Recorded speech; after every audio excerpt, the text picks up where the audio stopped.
राधा वल्लभ राधे श्याम जानकी वल्लभ सीताराम श्री राम जय श्री राम जय जय राम श्री राम जय राम राधे श्याम जय राधे श्याम सीताराम जय सीताराम वत्सल भगवान की जय। हरे शरण। तो जैसा कि हम लोग परसों की कथा में सुन रहे कि जितने भी भगवान के भक्त हुए उनमें से कुछ भक्तों की जो भगवान से प्रार्थना है उसका वर्णन भी भक्तमाल जी में किया गया है और वो प्रार्थना ही हमें यहाँ सुननी है। देखिए प्रयास पूरा यही रहेगा कि कथा का जो समय है उतने समय ही कथा हो, परंतु अगर इतना ना हो पाया करेंगे तो मेरी बड़ी विनती है कि प्रेम से आप लोग श्रवण करें और एक बार प्रेम से बोलिए भक्तवत्सल भगवान की जय। तो यहाँ पर हमने प्रहलाद जी, ध्रुव जी आदि सबकी प्रार्थना सुनी थी। आज श्री नाभा गोस्वामी जी पहले वर्णन करते कि महर्षि आपस्तंभ उनकी प्रार्थना का भी वर्णन करते। बड़ी सुंदर प्रार्थना महर्षि आपस्तंभ ने की है। वे कहते हैं कि मेरे लिए वह कौन सा उपाय है जिससे मैं दुखित चित्त वाले संपूर्ण जीवन के भीतर प्रवेश करके अकेला ही सबका दुख उठता रहूं। बहुत ऊंची बात है। संतों का जो हृदय बड़ा कोमल होता है, वे कभी किसी का कष्ट नहीं देख सकते। एक वैष्णव का हृदय सदैव कोमल ही होना चाहिए, वैष्णव को सदैव दयावान होना चाहिए। यही बात श्री गोस्वामी जी रामचरितमानस में भी कहते हैं कि संत हृदय नवनीत समान। भगवान के भक्तों का, संतों का जो हृदय है वो मक्खन के समान है, बहुत ही कोमल। और जैसे ही किसी का दुख, किसी का ताप वे देखते हैं तुरंत उनका हृदय पिघल जाता है। तो यहाँ पर वही बात महर्षि आपस्तंभ की भी कह रहे हैं। वे कह रहे हैं वे ऐसा कौन सा उपाय है जिससे मैं सबके हृदय में प्रवेश कर जाऊं और सबका दुख मैं ही भोगूं, किसी को कोई कष्ट ही ना हो, सबका दुख भगवान मुझे ही दे दे और मैं ही सबका दुख भोग के उसके प्रारंभ को खत्म कर दूं और वो व्यक्ति आराम से भजन करे। कहते हैं मेरे पास जो कुछ भी पुण्य है वे सभी दीन दुखियों के पास चले जाएंगे और उन्होंने जो भी कुछ पाप किया हो वो सब मेरे पास आ जाए। ये संत का स्वभाव होता है। कहते हैं भले ही मैं जो है नरकों को देखूं या स्वर्ग में निवास करूं, किंतु मेरे द्वारा मन, वाणी, शरीर और क्रिया से कुछ पुण्य कर्म अगर बना हो तो उसे सभी दुखार्थ प्राणी शुभ को प्राप्त। ऐसा वर्णन रेवा खंड स्कंद पुराण में मिलता है। स्कंद पुराण का जो रेवा खंड है उसमें बड़ा सुंदर वर्णन मिलता है और वास्तव में जो है संतों का हृदय ऐसा ही होता है क्योंकि वे कभी किसी का दुख नहीं देखते। जैसे उदाहरण के लिए एक बार की बात है, हमारे दादा गुरुदेव भगवान पूज्य श्री पहाड़ी बाबा महाराज वृंदावन में वंशीवट में एक मंदिर है काकचोक। काकचोक के महंत श्री पहाड़ी बाबा और पहाड़ी बाबा महाराज बड़े अद्भुत महात्मा थे। हमारे गुरुदेव भगवान बचपन से ही उनके साथ रहा करते थे, उनकी सेवा में रहा करते थे। इसलिए ही वे आज जो है इतना धर्मनिष्ठ और इतने विधिवत स्वरूप में जो है मलुक पीठ के भी अध्यक्ष के रूप में विराजमान और महाराज जी का एक भी शब्द शास्त्र से अलग नहीं।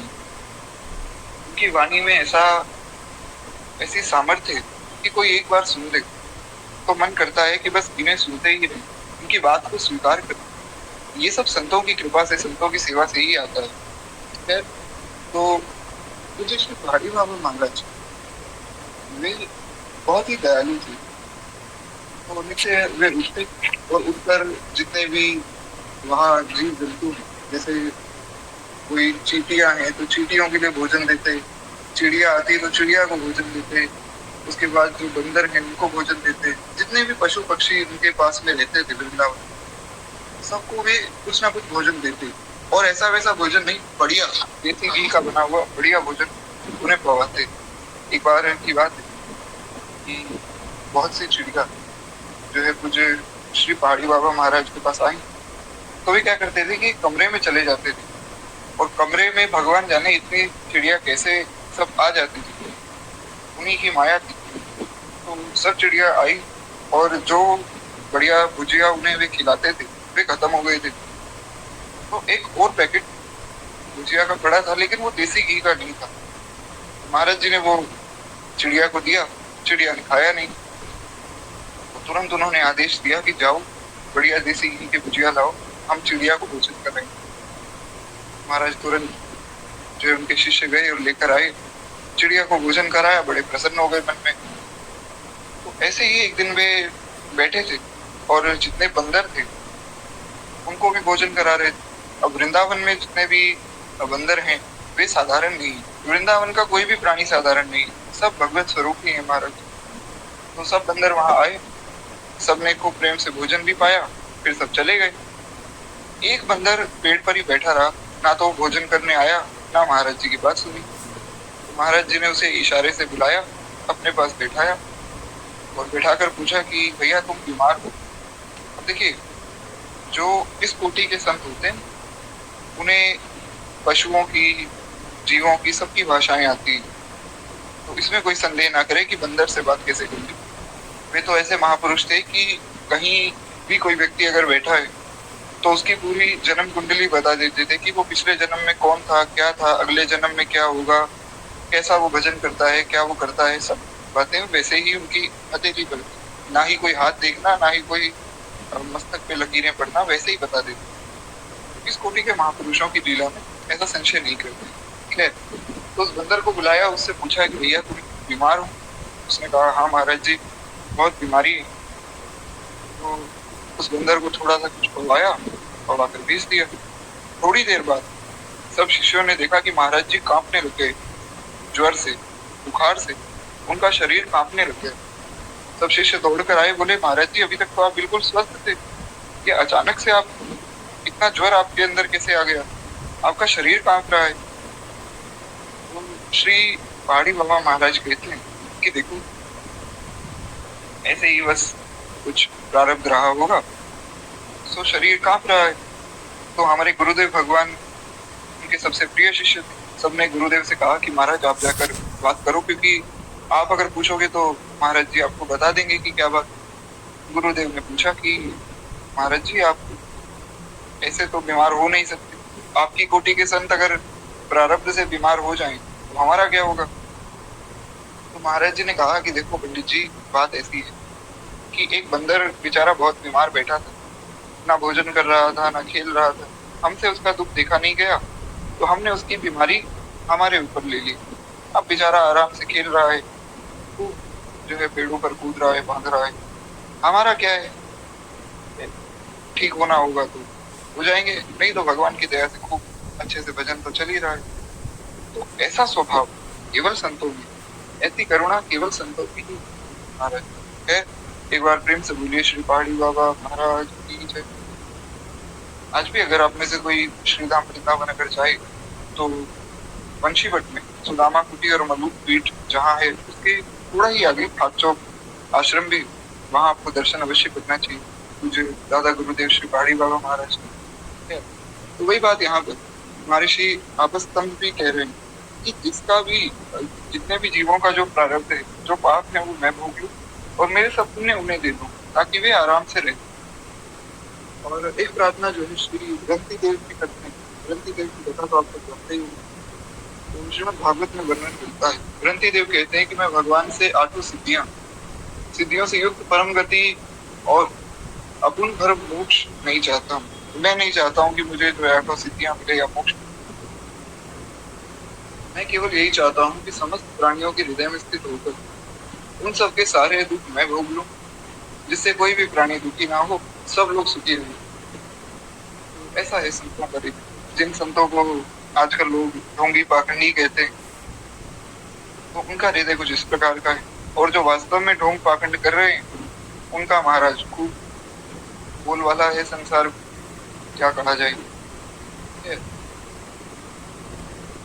इस प्रकार की प्रार्थना श्री रुक्ति देव की करते हैं। अब एक बहुत सुंदर भगवान के भक्त हुए वृत्रासुर। वृत्रासुर की कथा आपको ज्ञात थी, पुनः उस पर विस्तार करने की आवश्यकता नहीं। वृत्रासुर असुर होकर भी भगवान के भक्त हुए, और जिसको कथा नहीं ज्ञात है कोई बात नहीं, निश्चित ही कभी समय मिलेगा तो हम इस पर भी चर्चा करेंगे। तो वृत्रासुर की एक बड़ी सुंदर प्रार्थना प्राप्त होती है श्रीमद् भागवत में। वे कहते हैं, अहं हरे तवा पादं दासानुदासो अस्मि भूतये। बहुत सुंदर बात। ये जो श्लोक है बड़ा प्रसिद्ध है, इनकी प्रार्थना का जो ये प्रथम श्लोक बहुत प्रसिद्ध है। कहते हैं, हे हरे, आप मुझ पर ऐसी कृपा कीजिए कि अनन्य भाव से आपके चरण कमलों का आश्रित जो सेवक है उसकी सेवा करने का अवसर मुझे अगले जन्म में प्राप्त, आपकी सेवा का नहीं, आपके सेवक की सेवा का अवसर प्राप्त। हे प्राणनाथ, मेरा मन आपके मंगलमय गुणों का स्मरण करता रहे, मेरी वाणी जो है उन्हीं का गुणगान करती रहे, और शरीर आप ही की सेवा संलग्न रहे, ऐसी मेरी प्रार्थना। नाक पृष्ठम न च पारमेष्टम न सार्वभौमम न रसाधिपत्यम। ये श्लोक भी आपने अवश्य कहीं ना कहीं सुना होगा या पढ़ा होगा। तो ये श्री वृत्रासुर जी की प्रार्थना में ही प्राप्त होता है। ये भी बहुत प्रसिद्ध श्लोक है। इसमें भी वे यही प्रार्थना करते हैं कि हे नाथ, हे सर्व सौभाग्य के निधे, यानी सर्व सौभाग्य को प्रदान करने वाले हे भगवान, मैं आपको छोड़कर ना स्वर्ग चाहता हूँ, ना ब्रह्मा का पद चाहता हूँ, ना ही संपूर्ण भूमंडल का साम्राज्य चाहता हूँ, और ना ही रसातल का एक छत्र राजा बनना चाहता हूँ, ना योग चाहता हूँ, ना ही सिद्धि चाहता हूँ, यहाँ तक कि मैं तो मोक्ष भी नहीं चाहता हूँ। जैसे पक्षियों के बिना पंख जो है, वे उगे बच्चे अपनी माँ की बाट जोते रहते हैं, जैसे भूखे बछड़े अपनी गौ का दूध पीने के लिए आतुर रहते हैं, और जैसे वियोगिनी पत्नी अपने प्रवासी प्रियतम से मिलने के लिए व्याकुल रहती, वैसे ही है कमल नयन, मेरा मन आपके दर्शन के लिए छटपटाता रहे। मैं तो ऐसी प्रार्थना करता हूँ। बड़ी सुंदर प्रार्थना है महाराज। वृत्रासुर जी की प्रार्थना जो एक बार सुन लेता है ना, श्री सुखदेव गोस्वामी कहते हैं कि सुन लेने मात्र से उस व्यक्ति को भगवान का धाम प्राप्त हो जाता है। इतनी अद्भुत प्रार्थना। कहते हैं कि जैसे कोई पक्षी, कोई छोटा पक्षी अपनी माँ के लिए बड़ा छटपटाता है कि माँ कब आएंगी, भोजन कब देंगी। एक गौ माता का जो पुत्र है, वो मतलब गौ माता का बछड़ा, तो वो बछड़ा भी सदैव गौ माता की राह देखता रहता है कि कब माँ आएगी और कब मैं दुग्ध पान करूंगी। या फिर एक पतिव्रता नारी अपने पतिदेव की राह देखती रहती है कि कब वे आएंगे, कब उनका पूजन मैं करूंगी। अब ये सब बातें खैर आज के समय में कोई मानता नहीं, तो पहले के समय में इस प्रकार होता था। और कब जो है उनकी पाई हुई थाली में मैं भोजन पाऊंगी और अपने जीवन को धन्य बनाऊंगी, ऐसी भावना जो है एक पतिव्रता नारी करती। कहते हैं, हे कमल नयन, वैसे ही मेरा मन आपके दर्शन के लिए छटपटाता रहे। जात पक्षः इव मातृफलः सत्यम यथावस्त्र शुद्ध।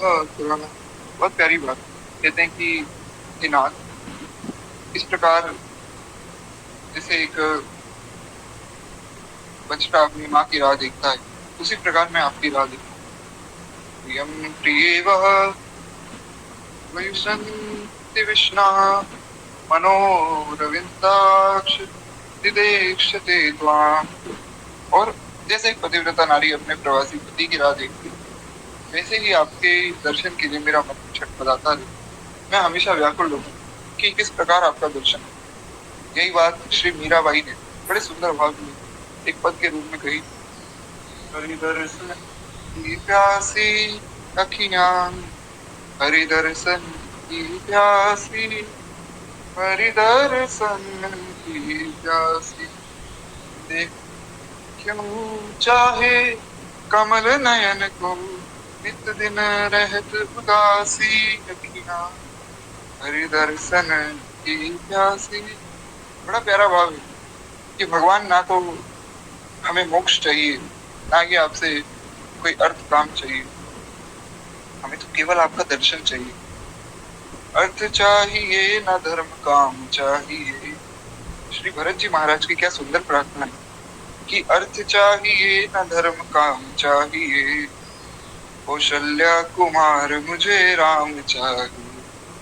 जो उन्होंने अपना भाव त्रिवेणी को सुनाया, प्रयागराज को सुनाया, अर्थ न धर्म न काम रुचि, गति न चाहूं निर्वाण, जन्म जन्म रति राम पद, यह वरदान न आम। बड़ा अद्भुत भाव है।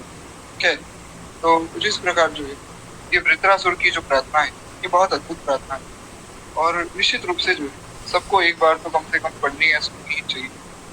वैसे तो रोज भी पढ़े तो भी अच्छा है, क्योंकि बहुत सुंदर ये प्रार्थना है। ठीक है, तो श्रीमद् भागवत में ये प्रार्थना भी प्राप्त होती है। आगे जो है पितामह भीष्म की प्रार्थना का वर्णन वे करते हैं। कमनम तमालवर्णम लविकर गौरवांबरम दधाने। बड़े प्यारा भाव। वे कहते हैं कि जिनका देह त्रिभुवन सुंदर है एवं श्याम तमाल के समान जिनका श्याम वर्ण है। पहली बात तो भगवान का जो देह है वो त्रिभुवन सुंदर है, यानी कि जो संसार की सुंदरता है उससे कहीं अधिक सुंदर भगवान का देह। भगवान की कोई उपमा नहीं। हमने जो कथा की शुरुआत में भी चर्चा की, कहते हैं कि श्याम तमाल के समान जो है भगवान का श्याम वर्ण है, और जिस पर सूर्य की जो है रश्मियों के समान श्रेष्ठ पीताम्बर लहराता रहता है। भगवान का वर्ण जो है श्याम वर्ण, ऐसा श्याम तमाल के समान। श्याम तमाल मतलब जैसा, अब ये तो यहाँ पर संभव नहीं समझना, क्योंकि पहले के समय में ऐसे पेड़ हुआ करते थे, आजकल उन पेड़ों को काट दिया गया है। तो जैसे एक पेड़ जो कि जिसका जो बाहरी भाग श्याम वर्ण का है उसके समान भगवान का अनुभव होता है। ये आपको किसी ना किसी वन में देखने के लिए ऐसा पेड़ है। तो ऐसा जो भगवान का सुंदर श्याम वर्ण है और उस पर सुंदर पीताम्बर कैसे लहराता है, ऐसा लगता है कि मानो सूर्य की सुंदर किरणें भगवान के शरीर पर पड़ रही, और कमल सदृश भगवान का सुंदर मुख घुंघराली अलकावली और लटकती रहती, बहुत सुंदर लगती महाराज। और उन अर्जुन के सखा श्री कृष्ण में मेरी निष्कपट रखती, यानी कि प्रीति हो जाए, निष्कपट प्रीति हो जाए, बहुत ऊंची बात। अच्छा देखिए यहाँ पे एक भाव है, उसको कहने से पहले एक बार कृपया मुझे ये बताइए कि क्या मेरी आवाज जो है आप सबको क्लियर आ रही है? क्योंकि क्या है कि एक तो बुखार बहुत ज्यादा है और मुख में छाले हैं, तो बोला नहीं जा रहा है। थोड़ा सा कोऑपरेट आप लोग कीजिए, इसकी प्रार्थना। फिर एक बार प्रेम से बोलिए भगवत्सल भगवान की जय। तो बड़ी सुंदर बात यहाँ कही हुई, वे कहते हैं विजय सके प्रतिरस्तु मेन विद्या। भीष्म पितामह ने इस श्लोक के अंत में बहुत प्यारी बात कही, विजय सके। उन्होंने कहा अर्जुन के जो सखा हैं वो भगवान द्रवित हो जाए। सीधा ही कह देते कि महाराज भगवान कृष्ण मुझ पर द्रवित हो जाए और मुझे अपनी निष्कपट प्रीति दें, पर उन्होंने कहा विजय सके रतिरस्तु मेन विद्या। क्यों? क्योंकि अर्जुन भगवान के भक्त है, और जो भक्त का आश्रय लेकर भगवान को पाता है उसको भगवान सरलता से मिल जाता है। इसलिए किसी ना किसी भक्त का आश्रय हमें लेना चाहिए। अब आप जिन संत के प्रति गुरु भाव रखते हैं वे भी भक्त ही है महाराज, तो उनका ही आश्रय हम ले लें, अपने गुरुदेव की बात मान लें, तो हमें भगवान सहज ही मिल जाता। तो इस प्रकार श्री भीष्म पितामह की प्रार्थना भी हमने सुनी। उसके बाद जो है माता कुंती की प्रार्थना प्राप्त होती, श्रीमद् भागवत महापुराण। बड़ी अद्भुत प्रार्थना है महाराज। इसमें श्री कुंती माता भगवान से विपदा मांगती है। ये वैसे तो हमने बहुत बार कथाओं में चर्चा इस पर की, पर पुनः एक बार चर्चा करते हैं। विपदा संतो न शश्वत्र तत्र जगद्गुरु भवतो दर्शनम यस्या नरभव दर्शनम। बहुत प्यारी भाव, बहुत प्यारा भाव है।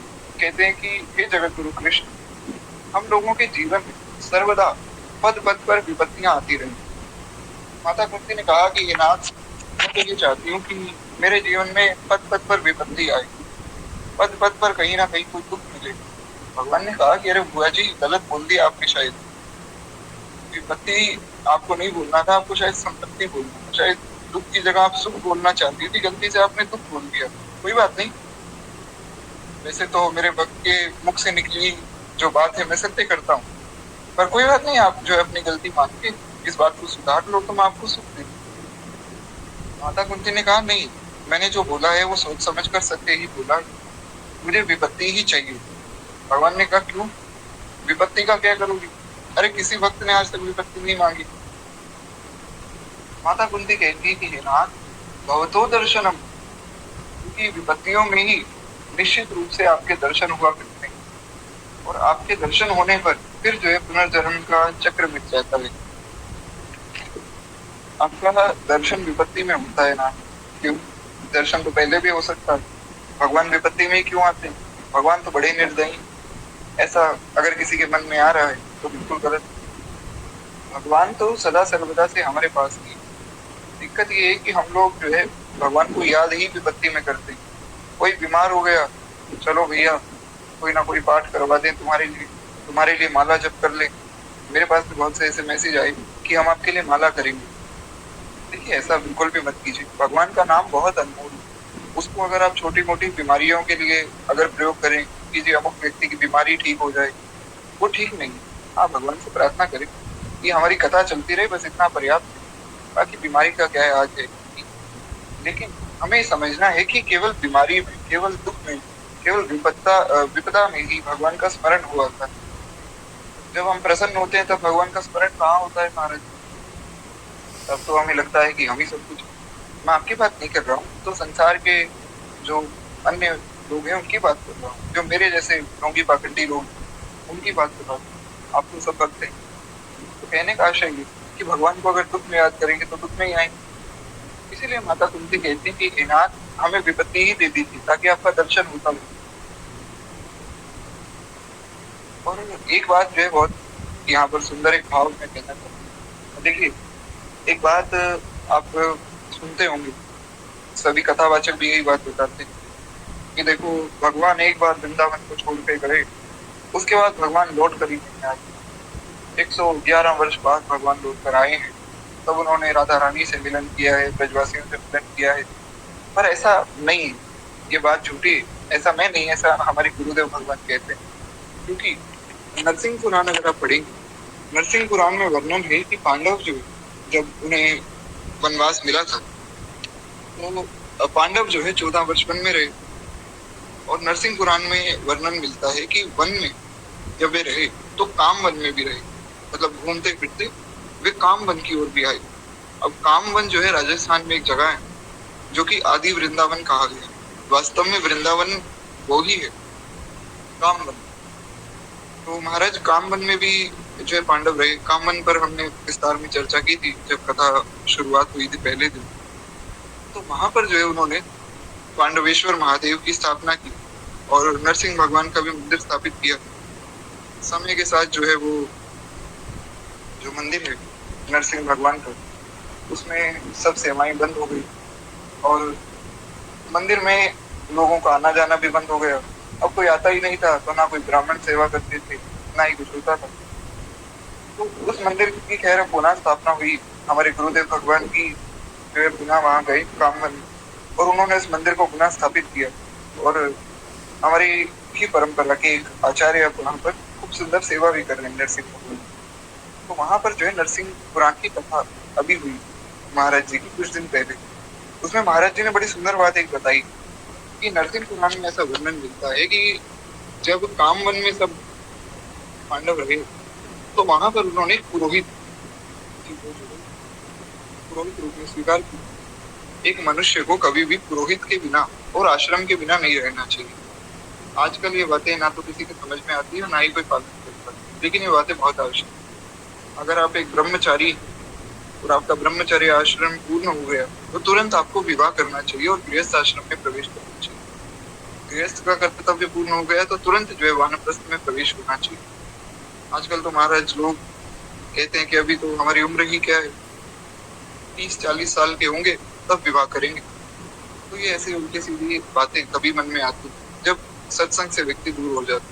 ठीक है, तो वहां पर वर्णन है कि जो पुरोहित जी हैं, अब पांडवों ने सोचा हमारे पुरोहित नहीं और पुरोहित के बिना रहना नहीं चाहिए, तो उन्होंने एक संत को जो है पुरोहित के रूप में स्वीकार किया। नाम तो मुझे स्मरण में नहीं आ रहा है, आएगा तो मैं आपको बता दूंगा। तो वहां पर अच्छा, इस कथा का वर्णन महाभारत में भी होता है। तो वहां पर जो भगवान कृष्ण भी आए उनसे मिलने, सब पांडवों से मिले, पुरोहित जी से मिले, उनको सब बात समझाई। तो ये जो एक बात कही जाती है कि भगवान कृष्ण एक बार द्वारिका चले गए उसके बाद ब्रज में आए ही नहीं, ये बात झूठी है। क्योंकि कामवन आदि वृंदावन की है। वृंदावन वास्तव में जो वृंदावन की शुरुआत है वो कामवन से हुई है। तो वे जब पांडवों से मिलने आए तो ब्रज में आ ही गए। और इससे भी सुंदर एक भाव हमारे गुरुदेव भगवान देते हैं। वे कहते हैं कि महाराज जब वे पांडवों से मिलने आते थे तो ऐसा तो हो नहीं सकता है कि इतना पास वृंदावन है वहां ना जाएंगे, क्या पता भगवान वृंदावन होकर जाते हैं। ये भी एक भाव बहुत प्यारा है। तो खैर एक बार प्रेम से बोलिए भक्तवत्सल भगवान की जय। तो वही बात यहाँ पर माता कुंती कह रहे हैं कि जैसे ही कोई विपदा हम पर आती है हम आपका स्मरण करते हैं, प्रभु आप प्रकट हो जाते हैं। हे नाथ, इसीलिए जो है आप मुझे विपदा ही दे दी, मैं विपत्ति में ही प्रसन्न हूं। और आपके दर्शन होने पर फिर जो है पुनर्जन्म का चक्र मिट जाएगा, हमें आनंद हो जाएगा। ऊंचे कुल में जन्म, ऐश्वर्य, विद्या, संपत्ति के कारण जिसका मत बढ़ रहा है वह मनुष्य तो आपका नाम भी नहीं ले सकता है। अब ये बात तो है मान, एक बात आपने सुनी होगी, देखी भी होगी, इंस्टाग्राम सभी चलाते हैं। आजकल के जो ब्राह्मण हैं वे वेद अध्ययन वेद पाठ को छोड़ चुके हैं, वे रावण के भक्त हो गए। तो कैसा दुर्भाग्य है कि पवित्र ब्राह्मण कुल में उत्पन्न होकर भी कोई व्यक्ति भगवान का नाम छोड़कर रावण का नाम ले रहा है। सोचिए हमारा कितना सौभाग्य है, श्री ठाकुर जी की कितनी कृपा है कि आप लोग जो है भगवान का नित्य नाम जप करते हैं। मुझ जैसे पापी पर आप लोगों की कृपा है कि थोड़ा बहुत नाम स्मरण दास को भी हो जाता है। तो ये बड़ी कृपा है महाराज। भगवान का एक बार अगर किसी की कृपया से नाम निकल जाए तो उसका जीवन सफल हो जाता है। सोचिए जो नित्य निरंतर भगवान का स्मरण करता हो वो भगवान को कितना प्रिय हो। तो वही बात माता कुंती कह रही कि जो ऊंचे कुल में उत्पन्न हो जाता है या किसी के पास बहुत ऐश्वर्य हो जाए, किसी के पास नया नया पैसा आता है तो बहुत अहंकार आ जाता है महाराज कि हम ही सब कुछ है। किसी को कोई विद्या प्राप्त हो जाए, कोई 4 श्लोक पढ़ ले तो उल्टी सीधी बातें भी लोग कहने लग जाते। अभी कल ही की बात है, एक वीडियो किसी ने भेजी थी तो जो प्रेमानंद बाबा की, तो उन्होंने फटकार भी लगाई ऐसे लोगों को कि तुम जो है श्री किशोरी जी के बारे में उल्टा सीधा बोलते हो, ये बिल्कुल भी स्वीकार्य नहीं है। 4 श्लोक पढ़ के इसका अर्थ ये नहीं कि आप लोग भगवान के ऊपर लांछन लगाएं। बात बिल्कुल सही है क्योंकि जो संत है उन्होंने पूरा जीवन इस मार्ग को दिया है। और अगर कोई सोचे कि हम उनसे भी ज्यादा समझदार हैं तो ये उसकी मूर्खता है। और इन कारणों से व्यक्ति का मत बढ़ जाता है और निश्चित रूप से बढ़ता है। ऐसा नहीं कि कोई सोचे कि नहीं मेरा मत तो नहीं बढ़ेगा। पहली बात तो यही मत है। वो स्वामी तुलसीदास जी ने रामचरितमानस में कहा, तू ऐसा जन्मा जग माही जो प्रभुता पाई जाहि मग नाही। तो स्वामी जी कहते हैं ऐसा तो संसार में कोई पैदा ही नहीं हुआ जिसको प्रभुता मिली हो और उसको मद ना हुआ। अहंकार तो होता ही अपने पद पर। तो इसलिए माता कुंती कहते हैं प्रभु अहंकार वश वे लोग तो आपका नाम भी नहीं ले पाते हैं क्योंकि आप तो उन लोगों को दर्शन देते हैं जो अकिंचन है। भगवान तो उनको दिखते हैं जो अकिंचन है महाराज। भगवान अहंकारी व्यक्ति को मिलते ही नहीं। भागवत जी में भी भगवान ने वर्णन किया है कि अर्जुन 2 लोगों को मैं कभी भी नहीं मिलता हूँ, एक तो जो अहंकारी है, दूसरा जो कृतज्ञ है। मान लीजिए किसी ने आपकी खूब सहायता की आपकी दुख के समय में और जब आपका अच्छा समय आया तो आप उस व्यक्ति को ही भूल गए। लोग अपने माता पिता को ही भूल जाते हैं, आपने किया ही क्या है हमारे लिए। तो ऐसी बात जो व्यक्ति कहता है जो कृतज्ञ है उसको भी भगवान नहीं मिलते। ऐसा मैं नहीं, ऐसा भगवान भागवत जी में स्वयं है। कहते हैं हे नाथ, आप अकिंचन को मिलते हैं, जो व्यक्ति जिसके पास कुछ भी नहीं उसे मिलते हैं। इसका आशय ये है, ऐसा नहीं कि घर बार छोड़कर जो है आप एक लंगोटी एक अचला लेकर भाग जाए। इसका अर्थ ये है कि किसी भी वस्तु के प्रति हमारा मैं भावना हो। अभी हमने 2-3 दिन पहले बहुत विस्तार में चर्चा की थी इस बात पर कि माया क्या है। पुनः चर्चा में नहीं करूँ, परंतु एक स्मरण आपको दिला दूं। मैं रूमोर तोरते माया, हमने चर्चा की थी मैं रूमोर तोरते माया, यही माया है। तो इस माया से अगर बचना है तो आपको मैं भाव को त्यागना। ये मेरा नहीं, ये सब भगवान का। मैंने कुछ नहीं किया, सब भगवान ने किया। कितनी सी बात है मारे। खैर, तो कहते हैं कि हे नाथ, आप ऐसे व्यक्ति को मिलते हैं, आप अकिंचन को मिलते हैं, जिनके पास अपना कुछ नहीं, उसी को ही आप मिलते हैं। और जिसको आप मिल जाते हैं उसको परम धन मिल जाता है। तो जिसके पास कुछ नहीं है उसको सब कुछ ही मिल जाता है महाराज। कहते हैं आपकी माया के प्रपंच से सर्वथा निवृत्त है। जो व्यक्ति नित्य आत्मा राम है और परम शांत स्वरूप है, मतलब ये भगवान के गुण बताए जा रहे हैं कि हे नाथ, आप माया से परे, आप आत्मा राम है। भगवान को हमारी कोई ऐसी आवश्यकता है नहीं खास, क्योंकि भगवान आत्मा राम है, स्वयं में ही वे आनंद लेते हैं और परम शांत स्वरूप। और आप ही कैवल्य मोक्ष के अधिपति हैं। मैं बारंबार आपको नमस्कार करती हूँ, हे नाथ, मुझ पर कृपा कीजिए। ऐसी बात माता कुंती कहती। एक बार प्रेम से बोलिए श्री कुंती माता की जय।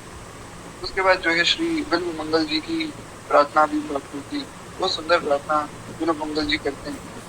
हे देव हे दयति, हे भुवन को बंधु, हे कृष्ण हे चपल, हे करुणाक सिंधु, हे नाथ हे रमन, हे नयनाभिराम, आहा कदा नो भवितासि तदृश्योर्मि। बहुत सुंदर बात। हे देव हे दयति, हे त्रिभुवन अद्वितीय बिंदु, यानी कि हे त्रिभुवन के बिंदु, हे कृष्ण, हे लीला में, हे करुणा के एकमात्र बिंदु, हे नाथ, हे प्रियतम, हे नयनाभिराम। हाय हाय, मैं तुम्हारे चिन्मय स्वरूप को कब देख पाऊंगा, कब दर्शन होगा मुझे आपका। ऐसा बहुत सुंदर उनका भाव है। तो इस प्रकार जो है श्री गुरु मंगल की प्रार्थना करते।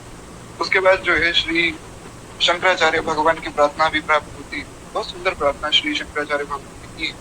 और ये प्रार्थना सुनना इसलिए आवश्यक है क्योंकि बहुत से लोगों के मन में ये संशय रहता है, शंकराचार्य जी आए, उन्होंने तो यही उपदेश दिया कि तुम निर्गुण की उपासना करो। ये बात झूठ है, क्योंकि शंकरा साक्षात, शंकराचार्य जी कोई और नहीं, साक्षात भगवान शिव ही थे। धर्म की हानि होने लगी और धर्म की हानि देखते हुए भगवान शिव ने सोचा कि मेरा ही धर्म है, मैंने ही बनाया है और इसकी रक्षा करना मेरा कर्तव्य है। आजकल जो ऑनलाइन कट्टर हिंदू लोग कहते हैं हमारे धर्म की रक्षा हम करेंगे, वो मूर्खता है। धर्म की रक्षा ना आप कर सकते हैं ना मैं कर सकता हूँ। हमारा कर्तव्य है कि हम अपने स्वधर्म की रक्षा करें। अगर कोई ब्राह्मण है तो उसको ये देखना चाहिए कि मेरा कर्तव्य क्या है, मेरा धर्म क्या है, उतना कीजिए, बाकी आप चिंता मत कीजिए, वो धर्म की रक्षा भगवान करेंगे। अगर हर एक व्यक्ति अपने स्वधर्म की रक्षा करने लग जाए तो स्वतः ही धर्म की रक्षा हो जाती। खैर, अब धर्म की बड़ी हानि हो रही। जो बौद्ध है और ये आर्य समाजी लोग हैं, इन्होंने सबकी तो महाराज शिखा कटवा दी, तिलक हटवा दिए। तो बोले क्या तुम ये राम कृष्ण नारायण की उपासना करते हो, इनमें कुछ नहीं पड़ा है, केवल और केवल उस निर्गुण निराकार परमात्मा का भजन करो। तो इस प्रकार की उल्टी सीधी बातें इन लोगों ने सबके मन में भर दी। तुम ही भगवान हो। अरे भगवान तुमसे अलग है क्या? तुम ही हो, अपने अंदर झांको, देखो तुम्हारे अंदर ही बैठा है, तुम्हें उपदेश कर रहा है। तो ऐसी सब उल्टी सीधी बातें सबके मन में भर के और बौद्ध लोग जो है बहुत धर्म की हानि कर रहे थे। भगवान शंकर ने देखा कि मेरे धर्म की हानि हो रही, वे श्री आदि शंकराचार्य भगवान के रूप में धरती पर प्रकट हुए। आकर उन्होंने सबको उत्तर दिया और महाराज जी फिर से धर्म की स्थापना की। लेकिन उन्होंने निर्गुण रूप की उपासना भी बताई, परंतु जो उन्होंने मुख्य रूप से उपासना बताई वो भगवान के सच्चिदानंद स्वरूप की उपासना बताई। क्यों? क्योंकि महाराज भगवान शंकर परम वैष्णव है। उनसे बड़ा वैष्णव कौन होगा? जो सेवक स्वामी सखा सिय पीते, उनसे बड़ा कोई वैष्णव हो सकता है?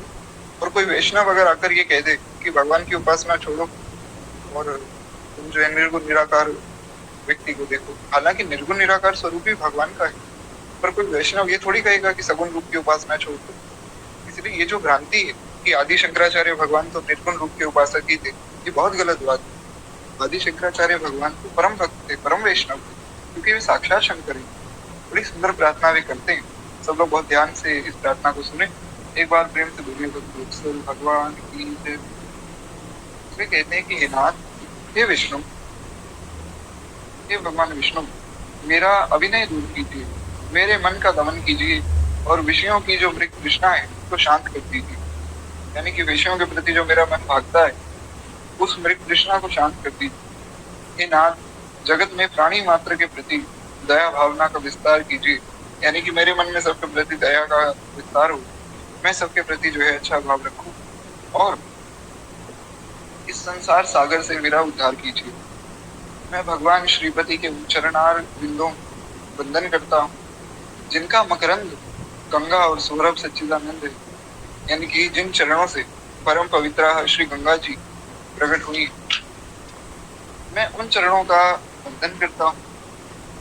हे नाथ, जो संसार के भय तथा खेद का छेदन करने वाले हैं, मैं उन चरणों का वंदन करता हूँ।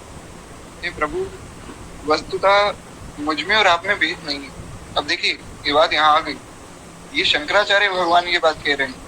इसका अर्थ यही है कि शंकराचार्य भगवान कोई और नहीं, साक्षात शंकर, शंकरो शंकरा साक्षात, साक्षात भगवान शिव।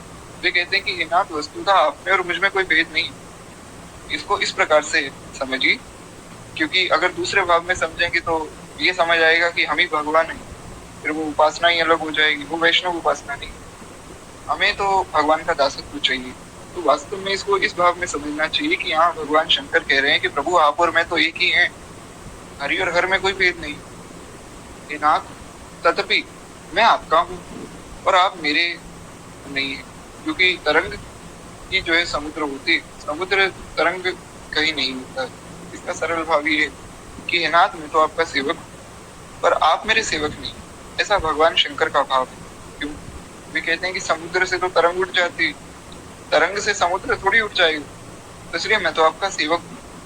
और यही बात भगवान जो है वाल्मीकि रामायण में कहते हैं कि हे भगवान शंकर, मैं तो आपका सेवक हूँ और आपके समान मैं नहीं हो सकता। जब भगवान लंका विजय करने के लिए जाते हैं तब भगवान ये बात कहते हैं। तो हरि हर में कोई भी भेद क्या कहते हैं कि हे नाथ, आप गोवर्धन पर्वत को उठाने वाले हैं।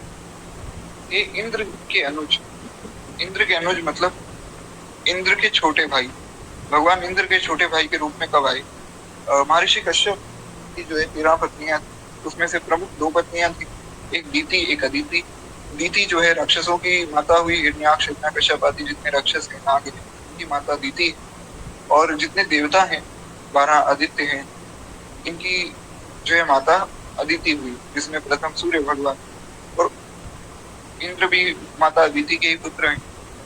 और जो वामन अवतार हुआ वो भी माता अदिति के ही गर्भ से हुआ, इसलिए भगवान जो है इंद्र के छोटे भाई के रूप में भी आए। तो कहते हैं हे इंद्र के अनुज, हे दानव कुल के शत्रु, हे सूर्य चंद्र नेत्र वाले, आपके सदृश प्रभु दर्शन हो जाने पर क्या भाव का लोप नहीं हो देगा? यानी कि आपका अगर दर्शन हो जाए तो क्या मेरा जन्म मरण का चक्र नहीं छूटेगा? निश्चित रूप से छूटेगा। ये परमेश्वर मत्स्य आदि अवतारों में अवतरित होकर वसुधा की सर्वदा रक्षा करने वाले, आपके द्वारा संसार के तापों से भयभीत क्या मैं रक्षा के योग्य नहीं? वे प्रार्थना करते हैं कि हे नाथ, मेरी रक्षा कीजिए। क्या मैं आपका नहीं हूँ? क्या आप मेरी रक्षा नहीं करेंगे? हे गुणों के मंदिर दामोदर, हे सुंदर मुखारविंद वाले गोविंद, संसार सागर का मंथन करने के लिए, मंदर यानी कि संसार सागर का मंथन करने के लिए पर्वत के स्वरूप में आप ही। मेरे महान भय को आप मिटाइए हे करुणा में नारायण, मैं सब प्रकार से आपके चरणों की शरण ग्रहण करता हूँ। यह 6 पदों के रूप में की गई प्रार्थना भ्रमर की सदा जो है मेरे मुख कमल में निवास करे। मतलब वे प्रार्थना करते हैं कि ये जो मैंने 6 पद में प्रार्थना की, हे नाथ, ये सदैव मैं आपसे प्रार्थना करता रहूं। एक बार प्रेम से बोलिए श्री आदि शंकराचार्य भगवान की जय। तो इस प्रकार जो है श्री आदि शंकराचार्य भगवान ने प्रार्थना की। उसके बाद जो है हमारे वैष्णव आचार्य आते हैं। सबसे पहले श्री यमुनाचार्य जी। यमुनाचार्य जी जो है श्री संप्रदाय में, श्री रामानुज परंपरा में बहुत ही सुंदर आचार्य रूप में महाराज विराजमान हुए। तो श्री यमुनाचार्य जी की बड़ी सुंदर प्रार्थना प्राप्त होती। न धर्मनिष्ठो न चात्मवेदी न भक्तिमास्पद चरणारविंदे अकिंचनो नन्यगति शरण्यम तत्पादमूलं शरणं प्रपद्ये। निष्कर्म तदस्ति लोके द्वेष यन्मया त्वयाधि पूर्णं विपाकर वसरे मुकुंद रंगनामी संप्रदागते तबजे। बहुत सुंदर भाव। वे कहते हैं कि ये नाथ, मैं ना तो धर्मनिष्ठ हूँ, न धर्मनिष्ठ हूँ, न चात्मवेदी, ना मैं आत्मज्ञानी, ना तो मुझे कोई धर्म का ज्ञान है, ना ही मुझे आत्मज्ञान है। लेकिन एक बात मैं जानता हूँ, अकिंचनो नन्य गति शरण्यम। अकिंचन हूँ ये नाथ, मैं तो केवल आपकी ही शरण में रहना चाहता हूँ और आपका ही हूँ। मैं तो बिल्कुल अकिंचन हूँ, मेरे पास कुछ भी नहीं है। अनन्य गति हूँ, केवल आपका ही, और शरणागत रक्षक आपके चरणों में मैं शरण ग्रहण करने आया हूँ। आप शरणागतों के रक्षक हैं, मैं आपका शरणागत हूँ, मेरी रक्षा कीजिए, ये आपका कर्तव्य है। संसार में ऐसा कोई निंदित कर्म नहीं है जिसको हजारों बार मैंने ना किया हो। और ऐसा मैं अब जो है फल भूख के समय पर विवश होकर हे मुकुंद आपके आगे बारंबार रोता हुआ क्रंदन करता हूँ कि हे नाथ, मैं अन्य साधनों से हीन हूँ, मेरे पास कोई साधन नहीं है। अंततः महासागर के भीतर डूबते हुए मुझे आज अति विलंब से जो है आप तट रूपी होकर मिले। हे भगवान, आपको भी आज ये दया अनुपम पात्र मिला है, यानी कि आज आपको दया करने के लिए मेरे जैसा एक सुंदर पात्र मिल गया, इतना अनुपम पात्र मिल गया। अरे बाकी जो भक्त हैं वो थोड़ी बहुत पाप करके आते हैं, मैं जन्म जन्म से पाप कर रहा हूँ। आज आपकी सच्ची परीक्षा है, आज देखते हैं आपकी दया। तो ये तो खैर सब आचार्यों का एक दैन्य एक भाव है जो वे दिखाते हैं। वास्तव में तो ऐसा नहीं कि वे पापी, वे तो आचार्य। पर बात बड़ी प्यारी और लगती है। प्रार्थना हमें करनी थी कि नाथ, मैं जन्म जन्म का पापी हूँ और पतित सब दिवस चारि के हो तो जनमत ही को, हो तो जनमत ही को हरि हम सब पति तन कोटि को।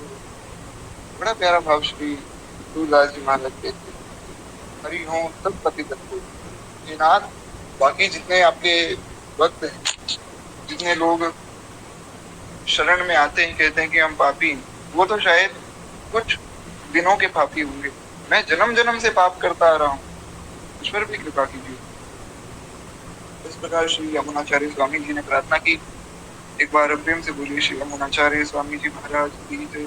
उसके बाद जो है श्री निम्बार्काचार्य भगवान की प्रार्थना प्राप्त होती। वे कहते हैं कि जो उन्हीं श्याम सुंदर कृष्ण के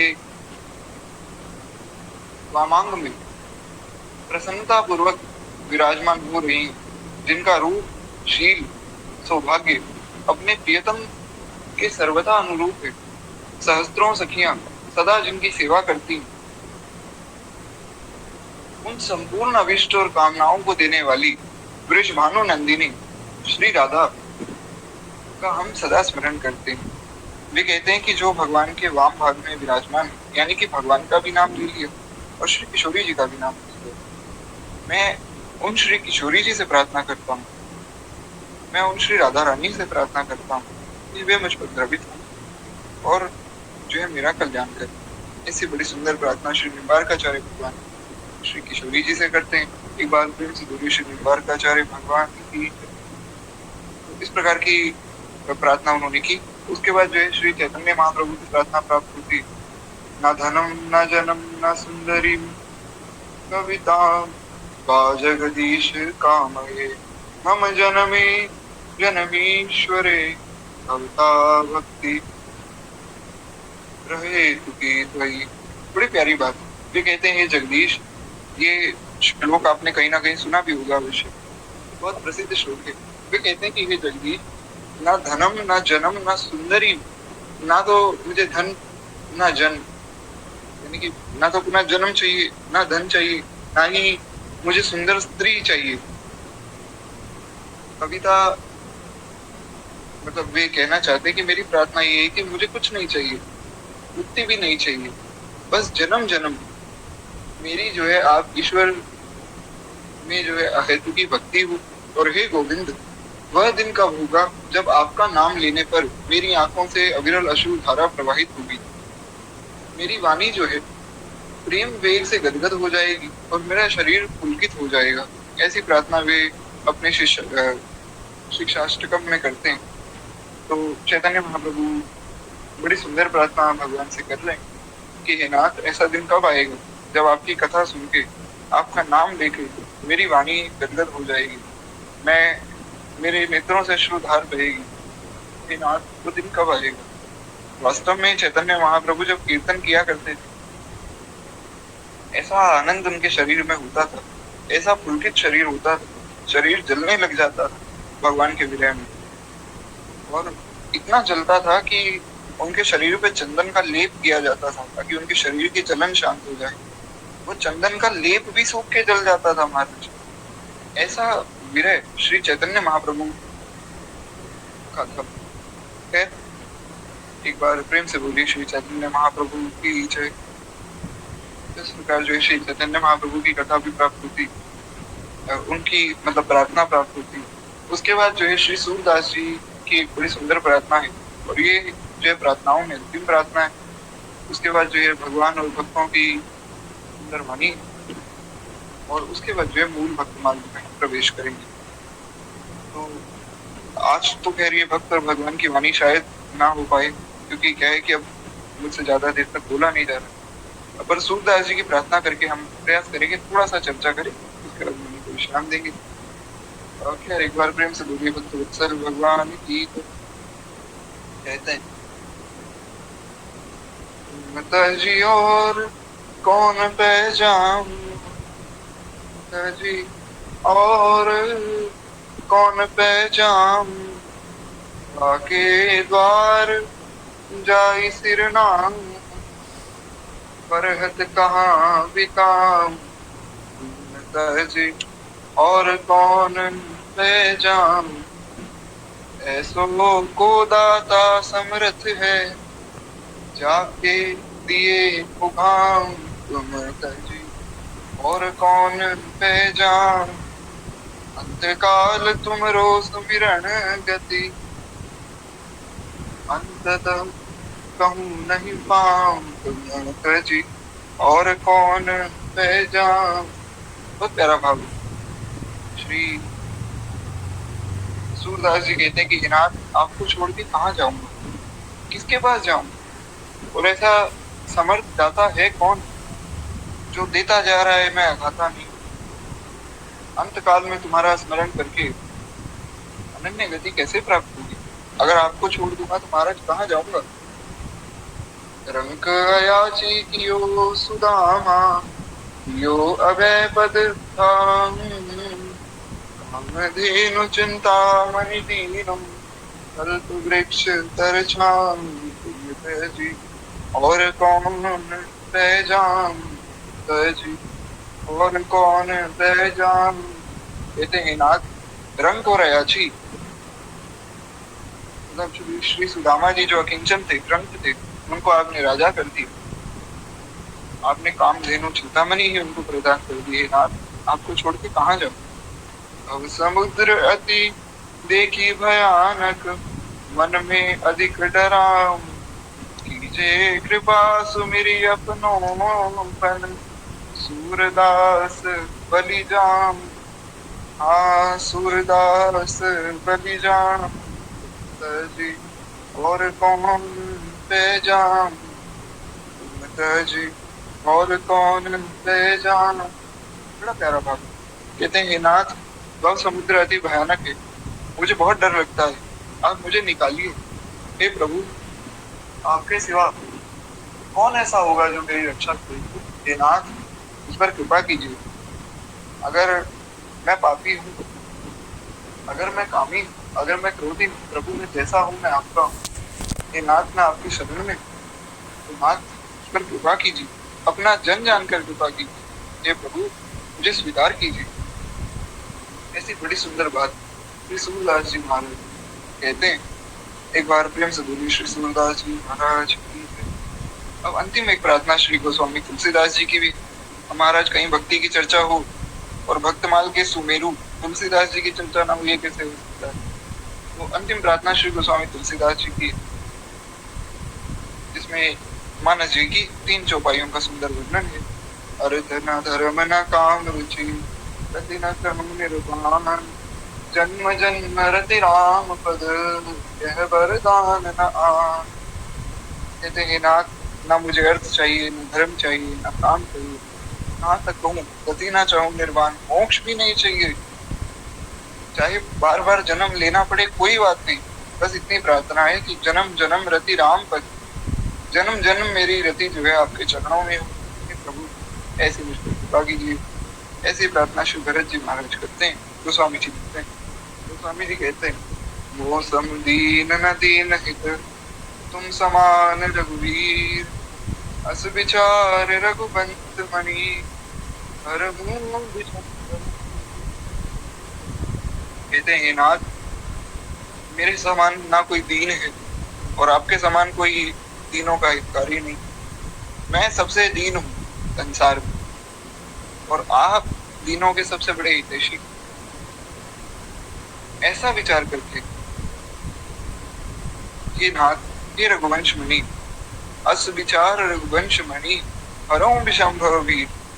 ऐसा विचार करके कि मैं सबसे बड़ा पापी हूँ और आप सबसे बड़े दीन हितकारी हैं, ऐसा विचार अपने मन में करके हे नाथ, मेरे विष में दुख को हरिए, उस पर कृपा करिए। और अंत में बड़ी प्यारी बात श्री गोस्वामी जी ने कही, कामी नारी प्यारी जिमी लोभी प्रिय जिमिदाम तिमि रघुनाथ निरंतर प्रिय लागौ मोहि राम। ये 2 चौपाइयां जो है ये बहुत बार जो है आरती के बाद गाई जाती है। अगर आप में से कोई किसी मंदिर आरती में जाता होगा तो आप भी गाते होंगे। इन 2 चौपाइयों को एक साथ ही गाया जाता है। बड़ी प्यारी चौपाई। तो गोस्वामी जी कहते हैं कि नाथ, जैसे कामी को नारी प्यारी है, कोई कामी पुरुष है वो बस ये देखता है कि कहीं कोई नारी मुझे मिल जाए। लोभी को धन प्यारा है, लोभी हर जगह धन की कामना से ही जाता है। बस उसी प्रकार जैसा एक कामी का नारी में प्रेम है, जैसा एक लोभी का धन में मन अटका हुआ है, वैसे ही है नाथ, मेरे मन में आप बस जाइए, मैं आपको ढूंढता रहूं, आपका दर्शन करता रहूं, ऐसी मेरी प्रार्थना है। इस प्रकार बड़ी सुंदर प्रार्थना करके श्री वाणी को विश्राम देते हैं। एक बार प्रेम से बोलिए भक्तवत्सल भगवान की जय, गोस्वामी श्री महाराज की जय। तो इस प्रकार जो है हमने भक्तमाल जी का परिचय भी सुन लिया, हमने श्री नाभा गोस्वामी जी के प्राकट्य की कथा भी सुनी, हमने कुछ श्री गुरुदेव भगवान का जो एक लेख है वो भी हमने सुना, उसके बाद सब भक्तों की प्रार्थना भी सुनी। अब जो है थोड़ा सा भगवान और भक्तों का स्मरण यहाँ किया गया है, भगवान का जो भक्तों से संबंध है उसके बारे में थोड़ा बताया गया है। अब देखिए सब श्लोक तो हम यहाँ नहीं पढ़ पाएंगे क्योंकि इनसे देखिए ज्यादा बोला नहीं जा रहा है और ना ही ज्यादा बैठा जा रहा है, तो मैं आपको थोड़ा थोड़ा भावार्थ कह देता हूँ।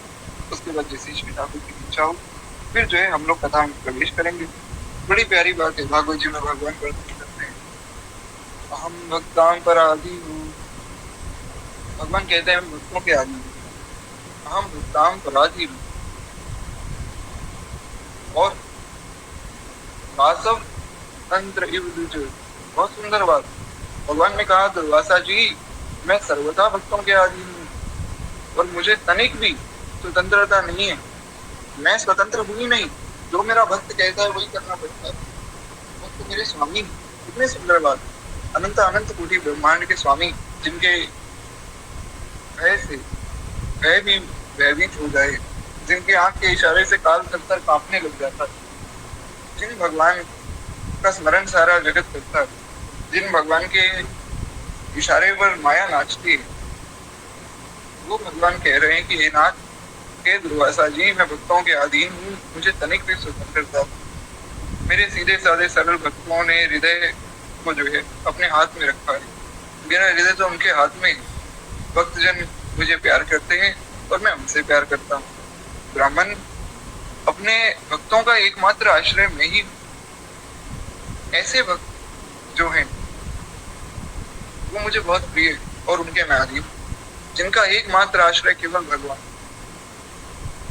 हमें तो महाराज थोड़ी सी कोई परेशानी हुई तो हम भागे संसार की तरफ, अमुक व्यक्ति मदद कर दे, अमुक व्यक्ति मदद कर दे। वो चीज ना हो, केवल भगवान का आश्रय हो। इसलिए जो है अपने साधु स्वभाव के भक्तों को छोड़कर मैं ना तो अपने आप को चाहता हूँ और ना ही अपनी अर्धांगिनी विनाश रहित लक्ष्मी को चाहता हूँ।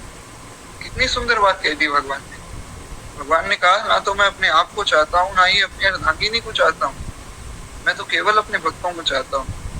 ऐसा प्रेम हो भगवान, तब बात बने बात, क्योंकि यही प्रेम भक्त का भी है। भक्त कहते हैं कि हे नाथ, आप ये परिवार भी आपका, घर भी आपका, मैं भी आपका, सब आपके, तो इनका जो करना है वो आप देखिए, इनका पालन पोषण आप करिए, मैं तो केवल आपका वचन करूंगा। श्री सुदामा जी महाराज, घर में खाने के लिए भोजन नहीं है, 4 दिन से कुछ बना नहीं, बच्चे भूखे प्यासे मर रहे हैं। और सुदामा जी को उनकी पत्नी ने कहा कि सुशीला जी ने, हे नाथ कुछ तो व्यवस्था कीजिए, बच्चे भूखे। सुदामा जी ने कहा भैया भजन करो भगवान का, भगवान देखेंगे, अगर देना होगा दे देंगे, नहीं देना होगा उनकी इच्छा है। तो श्री सुशीला जी ने कढ़ाई पर जल चढ़ा दिया और जल को उबालने लगी। बच्चों को लगा शायद कुछ बढ़िया पकवान बन रहा है। ऐसी स्थिति जिन सुदामा जी की, भगवान के दरबार में जाके भगवान से कुछ नहीं मांगा। भगवान ने कहा भैया सुदामा कुछ मांग लो। बोले कन्हैया तेरा दर्शन है गयो और कछु नहीं चाहिए। ये बात हर व्यक्ति नहीं कह सकता है। अनंत अनंत कोटि ब्रह्मांड का स्वामी जब आपके चरणों में बैठा हो, आपके चरणों को अपने अश्रुओं से धो रहा हो और आपसे प्रार्थना कर रहा हो हाथ जोड़ करके कुछ मांग लो, तब जो व्यक्ति ये बात कहते कि हे नाथ मुझे कुछ नहीं चाहिए, मैं संतुष्ट हूँ और खाने के भी घर में भोजन नहीं, ये बात तुम्हारा केवल केवल सुदामा जी एक बार प्रेम से बोली श्री सुदामा की माता की। बड़ा अद्भुत श्री सुदामा जी का प्रेम है और ऐसे ही भक्त भगवान को प्रिय होते हैं। कहते हैं जो भक्त स्त्री, पुत्र, गृह, गुरुजन, प्राण, धन, इहलोक और परलोक सबको छोड़कर केवल मेरी शरण में आ गया, जिसने सब कुछ त्याग दिया केवल मेरी शरण में, त्याग दिया मतलब मन से त्याग दिया। ऐसा ना हो कि आप घर बार छोड़कर भाग जाए, भागकर कहाँ जाएंगे, इसलिए घर पे भजन कीजिए, मन से सबका त्याग कर दीजिए। कहते हैं उन्हें छोड़ने का संकल्प भी मैं कैसे कर सकता हूँ, मैं उन भक्तों को कैसे छोड़ दूं जो केवल मेरे आश्रित। जैसे सती स्त्री अपने पतिव्रत से जो है सदाचारी पति को वश में कर लेती, वैसे ही मेरे साथ है। मेरे हृदय को जो है मेरे भक्तों ने अपने प्रेम के वशीभूत कर लिया। मेरे अनन्य प्रेमी भक्त सेवा से ही जो है अपने को परिपूर्ण और कृतकृत्य मानते हैं। मेरी सेवा के फलस्वरूप जब उन्हें सालोक्य सारूप्य आदि मुक्तियां प्राप्त होती, तब वे उन्हें भी स्वीकार नहीं करते। उनको मैं मुक्ति देता हूँ, मुक्ति भी नहीं लेते। फिर समय के फेर से नष्ट हो जाने वाली वस्तुओं की तो बात ही क्या है। जब कोई मुक्ति नहीं मांग रहा है तो महाराज मकान दुकान क्या मांगेगा। दुर्वासा जी मैं आपसे और क्या कहूँ, मेरे प्रेमी भक्त तो मेरे हृदय हैं और उन प्रेमी भक्तों का हृदय स्वयं मैं हूँ। वे मेरे अतिरिक्त और कुछ नहीं जानते तथा मैं उनके अतिरिक्त और कुछ नहीं जानता हूँ। ये बात भगवान कह रहे हैं। कहते हैं मेरा भक्त कृपा मूर्ति होता है और वे किसी भी प्राणी से जो है वैर भाव नहीं रखता है। सबसे पहली बात तो ये, हमारे गुरुदेव भगवान ये बात कहते हैं कि अगर आपको भगवत प्राप्ति करनी तो सबसे पहले मन से भाव निकाल दीजिए कि हमारा कोई शत्रु, मैंने शायद ये वीडियो ग्रुप में भी भेजी थी। पूज्य श्री गुरुदेव भगवान की वाल्मीकि रामायण की कथा थी, उसमें उन्होंने ये बात कही कि अगर आपको भगवान की प्राप्ति करनी है तो ये मन से भाव निकाल दीजिए, हमारा कुछ शत्रु श्री भाई जी परम पूज्य श्री हनुमान प्रसाद पोद्दार जी महाराज, जो गीता प्रेस के संस्थापक हुए, चलते फिरते वृंदावन ही थे भाई जी अपने आप में।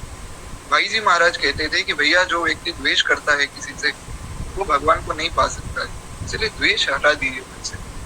कहते हैं ये नाथ, वह किसी प्राणी से वैर भाव नहीं रखता है और घोर से घोर दुख में भी प्रसन्न रहता है। अभी हमने सुदामा जी की कथा सुनी। अच्छा, जिसके मन में ये भाव हो ना कि भगवान हमारी प्रार्थना सुनते हैं, क्या भगवान तक हमारी प्रार्थना पहुंचती है, देख लीजिए भगवान स्वयं सारी बातें कह रहे हैं। जो आपके मन के भाव है वो भगवान स्वयं बता रहे हैं। मेरा भक्त ऐसा सोचता है, मेरा भक्त ऐसा सोचता है। तो ये आप सबकी तो बात हो रही है महाराज, और किसकी बात हो रही है? तो कहते हैं उसके जीवन का सार है सत्य, और उसके मन में जो है किसी प्रकार की पाप वासना भी नहीं आती। वह समदर्शी है और सबका भला करने वाला है। उसकी बुद्धि जो है कामनाओं से कुलुषित नहीं है। वह संयमी है, मधुर स्वभाव का है और पवित्र होता है। संग्रह परिग्रह से सर्वथा दूर रहता है, ना तो कुछ उसे कामना है ना वो कुछ चाहता है। और परिमित भोजन करता है, यानी कि जितना भोजन पर्याप्त है शरीर के लिए उतना ही करता है और शांत रहता है। और उसकी बुद्धि स्थिर होती है, उसे केवल मेरा ही भरोसा होता है और आत्म तत्व से चिंतन में सदा संलग्न में रहता है। ऐसे इतने गुण जो है भगवान के भक्त में होते हैं, और जिस भक्त में इतने गुण होते हैं भगवान उससे बहुत प्रेम करते हैं। पर एक बात मैं यहाँ निवेदन कर दूं कि ना तो मेरी बुद्धि कामनाओं से रहित है, ना ही मैं संयमी हूँ, ना मेरा स्वभाव मधुर है, ना ही मैं पवित्र हूँ, ना मैं संग्रह परिग्रह से दूर हूँ, कामी क्रोधी लोभी सब। फिर भी भगवान इतनी कृपा कर रहे हैं, तो सोचिए भगवान कितने कृपालु होंगे। जो व्यक्ति इन सब से दूर है उस पर तो क्या कृपा होगी, जब मुझ जैसे महापापी पर इतनी कृपा है। तो इसलिए सोचिए कि आप पर कितनी कृपा है श्री ठाकुर जी की, इसका वर्णन ही नहीं किया जा सकता है।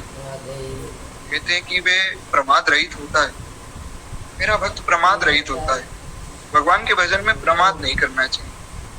अरे महाराज, आपने सुबह सुबह की कथा रख दी, 5 बजे उठा ही नहीं जाता है। बताइए, ये हमारा वैष्णव सदाचार है कि हम सुबह 5 बजे उठ ही नहीं पा रहे हैं। हमारे पूज्य दादा गुरुदेव भगवान श्री पहाड़ी बाबा, जिनकी कथा मैंने आपको कथा की शुरुआत में सुनाई, पहाड़ी बाबा महाराज तो कहते थे कि 2 बजे भजन की हाट लगती है, 2-3 बजे उठ जाओ, भजन करो। बहुत सुंदर भाव श्री पहाड़ी बाबा के थे। तो जो प्रामाणिक संत हैं हमारे, वे तो महाराज सोते ही नहीं। पहली बात, एक नाटक है सोने का। 2 बजे 3 बजे उठ गए, अपना नियम पालन कर रहे हैं। पूज्य प्रेमानंद बाबा तो सबको दर्शन देने के लिए पधार जाते हैं 3 बजे, और हम सुबह 5 बजे भी नहीं उठ पा रहे हैं। ये प्रमाद छोड़ना होगा। भगवान के भजन में सबसे बड़ी बाधा अगर कोई है तो हमारे दादा गुरुदेव श्री भक्तमाली जी महाराज कहते थे कि प्रमाद है। वे कहते थे पंडित जी, मतलब हमारे गुरुदेव को वे पंडित जी कहते थे, पंडित जी अगर कोई व्यक्ति प्रमादी है तो भगवान को पाना उसके लिए कठिन हो जाता है। इसीलिए अगर भगवान को पाना है प्रमाद को छोड़ना होगा। समय का लोभ चाहे हो जाए पर साधन का लोभ नहीं होना चाहिए।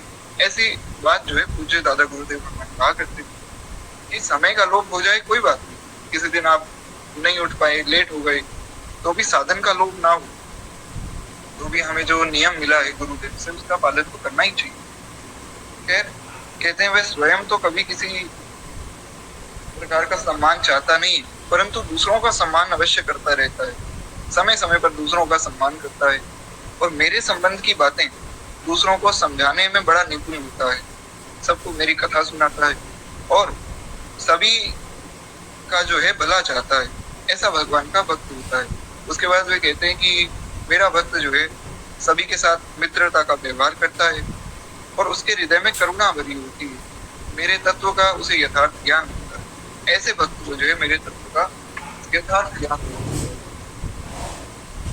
कहते हैं कि जिसने अपने को मुझे सौंप दिया है वह मुझे छोड़कर ना तो ब्राह्मण का पद चाहता है और ना ही ब्रह्मा का पद चाहता है। दोनों ही पद नहीं चाहता है, क्योंकि धरती पे रहेंगे तो सबसे श्रेष्ठ ब्राह्मण है और 14 भुवन को उस ब्रह्मांड में देखेंगे, सबसे श्रेष्ठ ब्रह्मा जी, उसे दोनों ही पद नहीं चाहिए। ना ही देवराज इंद्र का पद चाहता है, और उसके मन में ना तो जो है सार्वभौम सम्राट बनने की कोई इच्छा होती, और वह ना ही स्वर्ग से भी श्रेष्ठ रसातल का स्वामी होना चाहता है।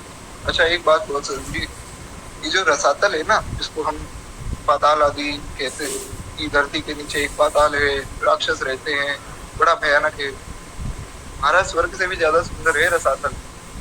पाताल तो सबसे नीचे आता है ना, उससे ऊपर आता है अतल, वितल, सुतल, तलातल, रसातल इत्यादि प्रकार से 6 लोक हैं। तो रसातल सबसे सुंदर है।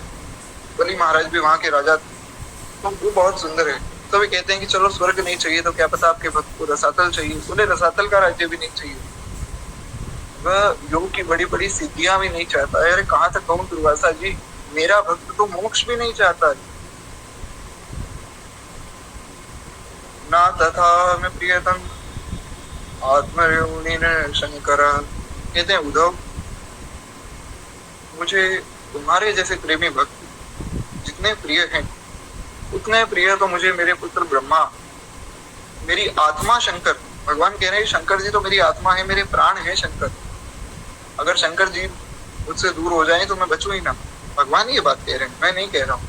तो हरिहर में भेद नहीं करना चाहिए। कहते हैं कि मेरे पुत्र ब्रह्मा, मेरी आत्मा शंकर और मेरे सगे भाई बलराम जी मुझे इतने प्रिय नहीं है जितने प्रिय मुझे तुम हो, तुम्हारे जैसे भक्त हैं। स्वयं जो है मेरी अर्धांगिनी लक्ष्मी और मेरा अपना स्वरूप भी मुझे उतना प्रिय नहीं है जितने प्रिय मुझे भक्त हैं।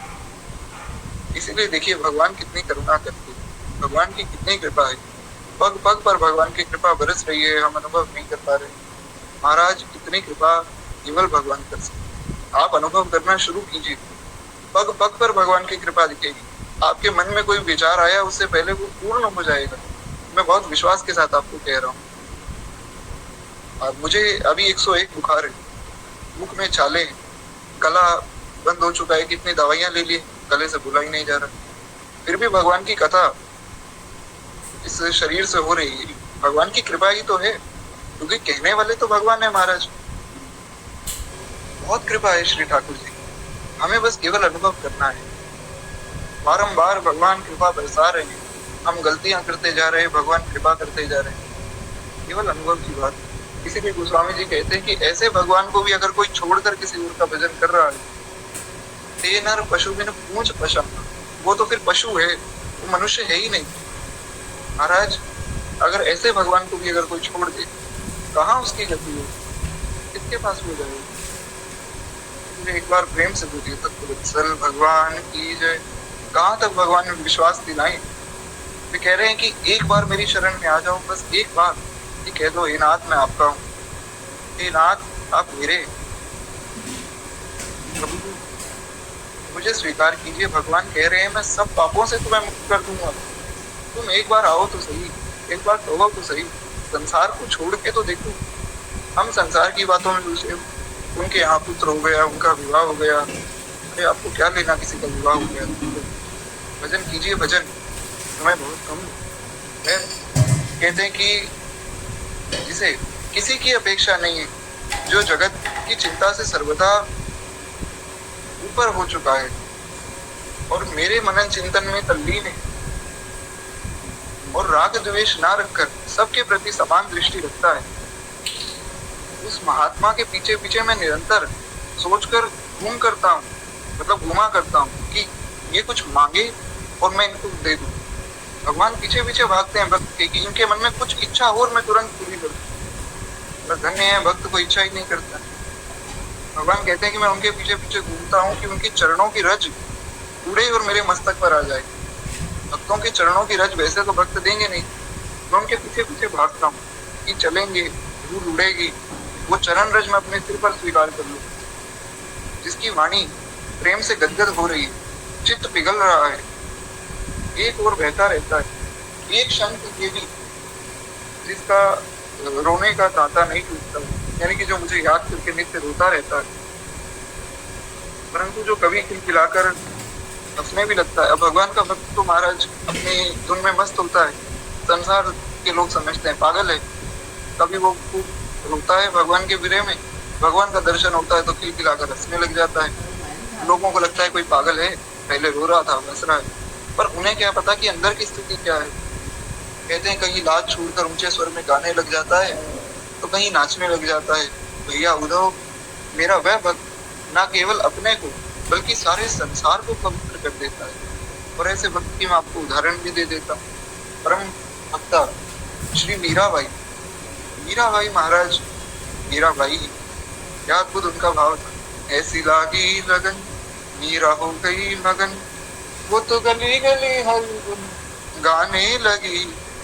मीराबाई महाराज अपना जो तंबूरा लेकर चलती और खूब प्रेम से जो भगवान का भजन करती, ना किसी की कोई लाज शर्म है, लज्जा तो सब त्याग दी महाराज, अब तो हरि के ही हो गए।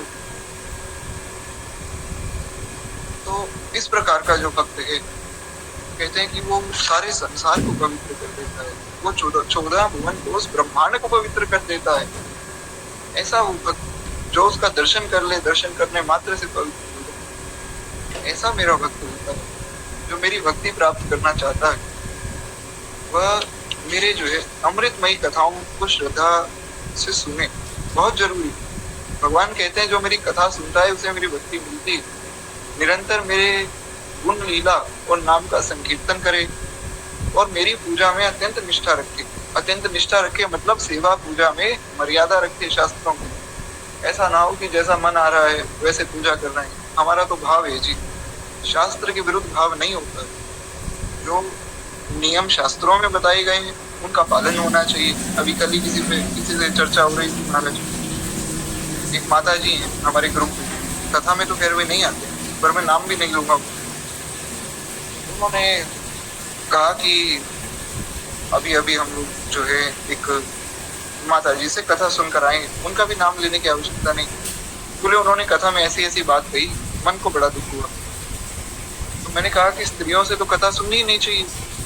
स्त्रियां अगर कथा कर रही है और उनको कोई सुन रहा है तो ये अपराध है, क्योंकि शास्त्रों में मना है, स्त्रियां कथा नहीं कह सकती। यहाँ तक कि श्री वेदव्यास भगवान ने तो यहाँ तक कहा है, ये मैं अपने मन से नहीं कह रहा हूँ, भागवत जी उठाकर पूरी भागवत जी में प्रमाण है। वे कहते हैं कि पवित्र विप्र कुल उत्पन्न, जो विप्र कुल में उत्पन्न हुआ है, यानी कि जो ब्राह्मण है, वैष्णव है, ब्राह्मण होने के साथ साथ वैष्णव भी, ऐसा ना हो खाली ब्राह्मण है और उस बात का अहंकार करके बैठा है कि मैं तो ब्राह्मण हूँ। ब्राह्मण भी हो, भगवान का भक्त भी हो, जिसने जो है शास्त्रों को पढ़ा हो विधिवत रूप से, किसी प्रमाणिक गुरु के शरणागत हो, किसी परंपरा से शास्त्रों को ग्रहण करे, वो भागवत कथा कहने का अधिकारी है। गोस्वामी जी ने भी यही बात लिखी, जे गावहि यह चरित संभारे, ताल चतुर रखवारे। गोस्वामी जी कहते हैं जो इस चरित्र को, जो इस रामायण को, जो इस रामचरित मानस को संभाल कर गाता है कि कहाँ कब कितना क्या बोलना है, किस भाव पर विस्तार करना है, किसको अच्छे से समझाना है, जो इस बात का ध्यान रख के इस कथा को गाता है वही इस कथा को संभाल सकता है, वही इसकी रक्षा करता है, वरना तो अपने मन से कोई कुछ भी कहता है। तो इसलिए भगवान की बात हमें माननी हो कि सेवा पूजा में, कथा आदि में या किसी भी संकल्प में हमारी निष्ठा हो, शास्त्रों की मर्यादा का पालन हो। आप वैष्णव है इसका मतलब ये नहीं कि आप शास्त्रों का उल्लंघन कर देंगे, बल्कि वैष्णव को तो शास्त्रों का और अच्छे से पालन करना चाहिए। खैर कहते हैं जो स्तोत्रों के द्वारा मेरी स्तुति करते हैं, मेरी सेवा पूजा में प्रेम रखते हैं और सामने साष्टांग लौटकर प्रणाम करते हैं, मैं जो है उन भक्तों की पूजा से बड़ा प्रसन्न हो जाता हूँ।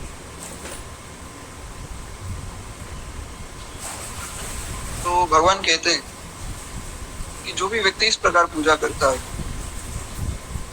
और मेरे भक्तों की पूजा मेरी पूजा से बढ़कर करे, समस्त प्राणियों में मुझे ही देखे, ऐसा मेरा भक्त होता है। जो मेरे भक्तों को मुझसे भी अधिक माने। मोरे मन प्रभु अस विश्वासा, राम ते अधिक राम कर दासा। मेरे मन में प्रभु ऐसा विश्वास है कि राम से अधिक तो राम का दास है, भगवान से अधिक भगवान का भक्त है। जी बिल्कुल, देवी चित्रलेखा जी हैं या जया किशोरी जी हैं, जितनी भी सब देवियां हैं, सबको प्रणाम है। मैं किसी का अपमान नहीं कर रहा हूँ, परंतु आपको ये समझना है कि स्त्रियों से कथा नहीं सुननी चाहिए। स्त्रियों को अधिकार ही नहीं कथा कहने का। तो इसलिए अगर आपको सुनना है तो हमारे प्रामाणिक संत है, पूज्य गुरुदेव भगवान है, पूज्य श्री प्रेमानंद बाबा है, श्री विनोद बाबा है, श्री अमरीश जी महाराज है, पुंडरीक जी है। अगर आप गौड़िया वैष्णव संप्रदाय से हैं तो गौरदास जी हैं। आप रामानुज परंपरा से हैं, राघवाचार्य जी महाराज। ऐसे प्रामाणिक महात्माओं को सुनिए, तो उससे क्या है कि आपको वास्तविक ज्ञान प्राप्त हो। इसलिए किसी का अपमान ना करें, ऐसा हम ना सोचें कि स्त्रियां जो है छोटी हैं या उनको तिरस्कार किया गया, ऐसा नहीं है। स्त्रियों का मासिक धर्म है, इसीलिए जो है उनको मना किया गया है। आपको इस बात को ना माने तो उनकी इच्छा है, खैर हमें मानना चाहिए। खैर एक बार प्रेम से बोलिए भक्त वत्सल भगवान की जय। तो भगवान कहते हैं इस प्रकार जो है ये सब मेरे भक्त में सद्गुण होते हैं। अब अंत में केवल 2-3 श्लोक पर हम चर्चा करें, उसके बाद जो है हमारा भक्तमाल जी का परिचय, श्री गुरुदेव भगवान की प्रार्थना, भक्तों की प्रार्थना और भक्त और भगवान का संबंध, ये सब कुछ पूर्ण हो जाएगा। और कल से जो है अगर भगवान की कृपा रही और सब व्यवस्था बनी रही तो कल से हम जो है मूल भक्तमाल जी में प्रवेश करेंगे। मेरी बस यही प्रार्थना है कि आप लोग सुबह जो है 5 बजे उठकर तैयार रहिए। अगर ना करे नारायण कथा ना हो पाई, अगर नहीं ऐसा कुछ साधन लगता है तो कोई बात नहीं, आप 5 बजे उठकर जो अपना भजन साधन कर लीजिए, अपनी माला जप लीजिए या अन्य कोई सेवा है आपकी तो वो कर लीजिए। पर ऐसा ना हो कि मान लीजिए सुबह कथा हो रही है, आपको लगा कि आज तो कथा नहीं होगी, आप सोते ही रह जाएंगे, वो चीज नहीं। प्रयास यही रहेगा कि कथा चलती रहे, भगवान की कृपा से अभी भी चली रही। क्या कहते हैं उद्धव जी, मेरे भक्तों को चाहिए कि अपने सारे कर्म मेरे लिए ही करें और धीरे धीरे उनको करते समय मेरा स्मरण करे, उसका अभ्यास बढ़ावे। अभ्यास से ही सब कुछ मिलता है और कुछ ही दिनों में उसका मन और चित्त मुझ में समर्पित हो जाएगा और उसके मन में और उसकी आत्मा में मेरे ही धर्म में उसकी मन और आत्मा रम जाएंगे। इसलिए ये उद्धव जी, मेरा भक्त जो है, मेरे भक्त साधुजन जिन पवित्र स्थानों में निवास करते हो उन्हीं में रहे और देवता असुर अथवा मनुष्यों में जो मेरे अनन्य भक्त हों उनके आचरणों का अनुसरण करें। देखिए ध्यान से सुनिए इस बात को, भगवान कह रहे हैं कि जो देवताओं में, मनुष्यों में या असुरों में भी जो मेरे भक्त हैं, क्योंकि भक्तराज प्रहलाद जी असुरी थे, मतलब जन्म से तो असुर थे ना। श्री वृत्तासुर जी असुर थे, बलि महाराज असुर थे। तो जो असुरों में भी मेरे भक्त हैं, जो देवताओं में मेरे भक्त हैं, जो मनुष्यों में मेरे भक्त हैं, सबकी कथाओं को सुने और उनका अनुसरण करें। अनुकरण नहीं कहा भगवान ने। भगवान ने ये नहीं कहा कि जो उन्होंने किया वो तुम करो। अब कोई महाराज प्रहलाद जी की तरह अग्नि में जाकर बैठ जाए, कैसे बात बनेगी। जो उन्होंने कहा वो करो। प्रहलाद जी ने कहा कि भैया स्मरणम, भगवान का स्मरण करो, श्रवणम कीर्तनम विष्णु स्मरणम पाद सेवन। भगवान का श्रवण करो, कीर्तन करो, स्मरण करो, भगवान की सेवा करो। अर्चनम बंदनम दास्यम सख्यम आत्मनिवेदन, भगवान का अर्चन करो, अपना भगवान की सेवा करो, दास्य भाव रखो। और भगवान के प्रति अगर किसी का कोई सख्य भाव है तो उसका निर्वाह करे और आत्मनिवेदन कर दे। अंत में कहे, हे नाथ, जो कुछ किया है मैंने आपके लिए ही किया है और मैंने नहीं किया है, वास्तव में करवाने वाले, करने वाले आप। हे नाथ, मुझ पर कृपा कीजिए। इस प्रकार जो है आत्मनिवेदन करते है। कहते हैं कि ऐसा मेरा भक्त है और मेरी प्राप्ति में जितने साधन है उनमें मैं सबसे श्रेष्ठ साधन यही समझाता हूँ कि समस्त प्राणियों और पदार्थों में मन, वाणी, शरीर से, समस्त वृत्तियों से मेरी ही भावना की जाए। भगवान कह रहे हैं कि जितने भी साधन है, सब साधनों में सबसे श्रेष्ठ साधन वो यही है कि सब प्राणियों में मेरी भावना करो, सब में भगवान को देखो, भगवान के भक्त को देखो। तो महाराज इस प्रकार के सत्कार करो। यही बात जो श्री गुरुदेव भगवान हमारे कहते हैं। वे कहते हैं कि अगर आप किसी में भगवान को नहीं देख सकते तो भैया भक्त को ही देख लो। ये सोच लो कि भक्त है। इस प्रकार से सबका आदर सत्कार करो। इस प्रकार जो है हमारा ये भाग भी पूर्ण होता है। श्रीमद् भागवत महापुराण से जो भाग लिया गया। केवल 2 मिनट हम लोग प्रेम से भक्तमाल जी की आरती करें, उसके बाद वाणी को विश्राम देंगे। जैसा कि मैंने बताया, कथा प्रयास पूरा रहेगा कि कल भी हो और ऐसे ही हो प्रेम से। अगर ना करे नारायण 1% नहीं भी होती तो आप समय से उठ जाएंगे तो आप माला अवधि का नियम पूरा कर सकते। इस नाभा भारती की आरती आरती की कथा सब विष्णु का मंगल करे। नर जाति जब माया विवश अज्ञान तम में पल गई। जन भारती आगा तभी जग जग धरी जग ज्ञान माया मोह तम की काली माँ कलई धुल। सत प्रेम समता सत्य सुख जुगल कलिकानी। भूख खल कली मल सकल अड़गन प्रभावत हो गए। तब सब पथिक सुंदर सुखद हरि भक्ति पथ को पा गए। इस भक्त माला के सकल हरि भक्त जन दाया करो। सच्ची अहिंसा भक्ति में विज्ञान दे माया करो। सच्ची अहिंसा भक्ति में विज्ञान दे माया। इस धन्य नागा भारती